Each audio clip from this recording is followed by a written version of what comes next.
ഘട്ടത്തിൽ തന്നെ കുടുംബം ഉയർത്തിയിട്ടുണ്ടായിരുന്നു. ഇതേ പ്രതിയായിട്ടുള്ള സനൂപ് അടക്കം മാധ്യമങ്ങൾക്ക് മുമ്പിൽ വരികയും കൃത്യമായിട്ടുള്ള വിപിനെ ആക്രമിച്ച സനൂപ് മകളുടെ മരണശേഷം വലിയ മാനസിക വിഷമത്തിൽ ആയിരുന്നുവെന്ന് സനൂപിന്റെ അയൽവാസി ബൈജു പറഞ്ഞു. ആരോഗ്യ പ്രവർത്തകർ കൃത്യമായി ഇടപെട്ടിരുന്നില്ല, സർക്കാരിൽ നിന്നും യാതൊരു സഹായവും ലഭിച്ചിരുന്നില്ല എന്ന് സനൂപ് പറഞ്ഞിരുന്നു. പ്രദേശത്ത് കൃത്യമായ പരിശോധനകളും ക്ലോറിനേഷൻ നടപടികളും ഉണ്ടായിട്ടില്ലെന്നും ബൈജു പറഞ്ഞു. ദിൽഷ തിലകൻ വലിയ മാനസിക സംഘർഷത്തിലായിരുന്നു സനൂപ് ഉണ്ടായിരുന്നതെന്നാണ് പറയുന്നത്. ദിൽഷ ചേരുകയാണ് കോഴിക്കോട് നിന്ന്. ദിൽഷ, ഒരു മകൾ മരിച്ചാലുള്ള ദുഃഖം മനസ്സിലാകും.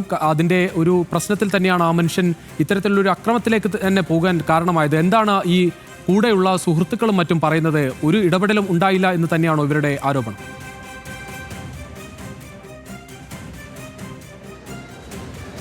തീർച്ചയായിട്ടും അല്പസമയം മുമ്പാണ് സനൂപിൻ്റെ അയൽവാസിയും സുഹൃത്തുമായിട്ടുള്ള ബൈജു ന്യൂസ് മലയാളത്തോട് പ്രതികരിച്ചിട്ടുള്ളത്. ഈ ബൈജു പറയുന്ന ഒരു കാര്യമുണ്ട്. വളരെ കാലമായിട്ട്, അതായത് മകളുടെ മരണശേഷം തന്നെ ഏറെ കാലമായിട്ട് ഏറെ മാനസിക വിഷമത്തിൽ തന്നെയായിരുന്നു സനൂപ് ഉണ്ടായിരുന്നത് എന്നാണ്. ഒരച്ഛൻ്റെ അതിവൈകാരികമായിട്ടുള്ള ഒരു ആത്മരോഷമാണ് സനൂപ് എന്ന് പ്രകടമാക്കിയത് എന്നാണ്. കാരണം കഴിഞ്ഞ കുറച്ചധികം ദിവസങ്ങളായിട്ട് സനൂപ് മുട്ടാത്ത വാതിലുകളില്ല.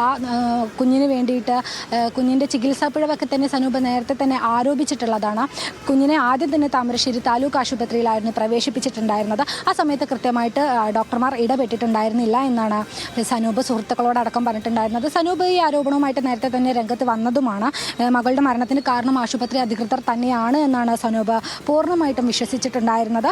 ആരോഗ്യ പ്രവർത്തകർ കൃത്യമായിട്ട് ഇടപെട്ടിട്ടുണ്ടായിരുന്നില്ല. 3 കുഞ്ഞുങ്ങളെയും വെച്ച് സനൂപ് വളരെയധികം ബുദ്ധിമുട്ടി എന്നുള്ളതാണ് സുഹൃത്തുക്കൾ നമ്മളോട് പങ്കുവച്ചിട്ടുള്ളൊരു കാര്യം. കാരണം മൂത്ത മകളായിട്ടുള്ള 4ാം ക്ലാസ്സുകാരി അനേക്കയാണ് ആദ്യഘട്ടത്തിൽ രോഗബാധ സ്ഥിരീകരിക്കുന്നത്. തുടർന്ന് ഈ കുഞ്ഞിനെ താമരശ്ശേരി താലൂക്ക് ആശുപത്രിയിൽ ചികിത്സ തേടുകയായിരുന്നു. ശേഷം ഇവിടുന്ന് രോഗം മൂർച്ഛിച്ചതിനെ തുടർന്ന് കോഴിക്കോട് മെഡിക്കൽ കോളേജ് ആശുപത്രിയിലേക്ക് മാറ്റി.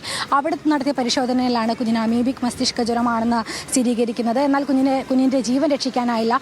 തൊട്ട് പിന്നാലെ സനൂപിൻ്റെ 2 മക്കൾ, തൊട്ട് ഇളയ താഴെയുള്ള 2 ആൺകുട്ടികൾക്ക് കൂടി, ചെറിയ ആൺകുട്ടികൾക്ക് കൂടി ഇത്തരത്തിൽ രോഗലക്ഷണങ്ങൾ പ്രകടമായി തുടങ്ങി. താമരശ്ശേരി ആശുപത്രിയിൽ വലിയ അതിക്രമമാണ് ഉണ്ടായത്.